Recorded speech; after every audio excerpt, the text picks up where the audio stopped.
So Eminem, Dre, and other associates were at David Blaine's last show. An Impulsive podcast host revealed that he got to meet Eminem and Dre, and he shared some details on social media that sparked reactions accordingly. More on this in a bit. Today we also have more, as Snoop recently announced that he's been working on an album with Dr. Dre on the No Mercy podcast with Stephen A. Smith, and this has sparked reactions accordingly. But the excitement has been dampened for reasons which we'll get to in a bit. But first of all, we got some updates on stories we covered in the past, starting with when Skylar Grey revealed that Last One Standing featuring Polo G, Mozzy, and Eminem was on the verge of a gold certification in the United States, and she's about to receive her first gold plaque as a lead singer. That's just over a month after she shared this. Now it's official. We go.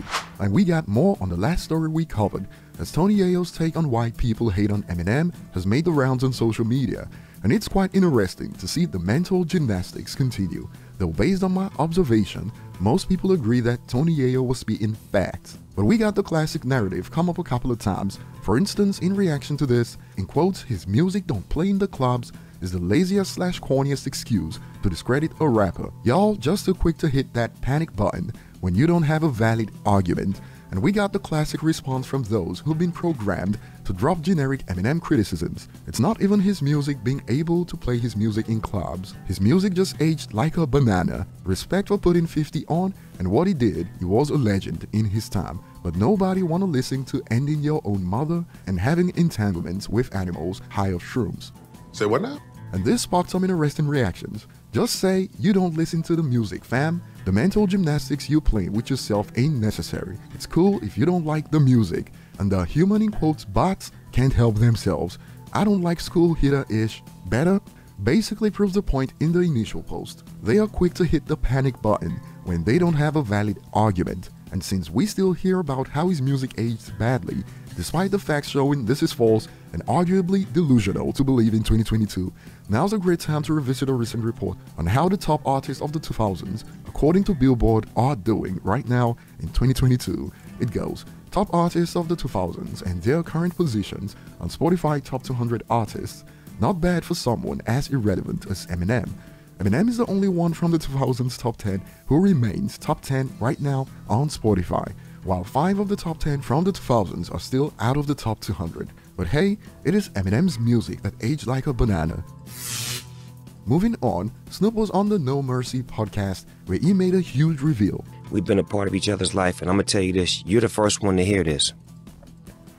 Me and Dr. Dre been working on an album for the past 2 months, and it'll be done in November.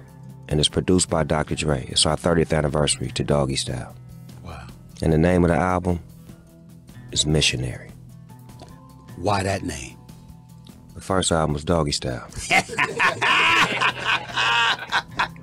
So as you heard, Missionary will be ready in November, and it seems like King Crooked has heard a couple of joints on the album as he reacted to a question asking about his thoughts on it, to which he responded, "What I heard was dope." But the excitement has been dampened for some due to Snoop's recent moves in the NFT space, hence reactions like, "Can't wait to not listen to the new Snoop Dogg album produced by Dr. Dre, because it's gonna be an NFT available for 28 people, fire emoji."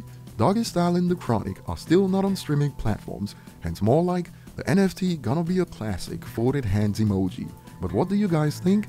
Are y'all excited for this? Personally, I doubt this will be released anytime soon, if ever.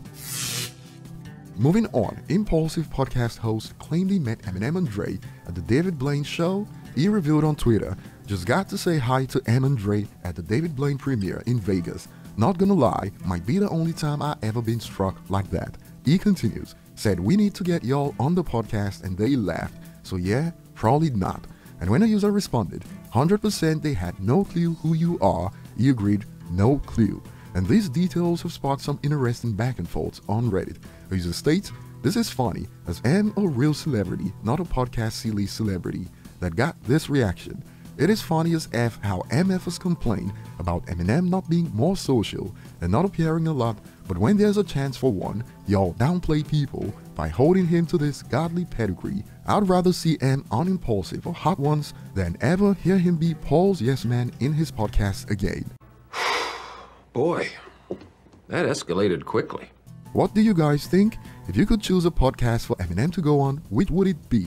Impulsive, Joe Rogan, Hot Ones Full Send Podcast? Tell us below. Thanks for watching, like and subscribe if you enjoy content like this, and see you on the next one.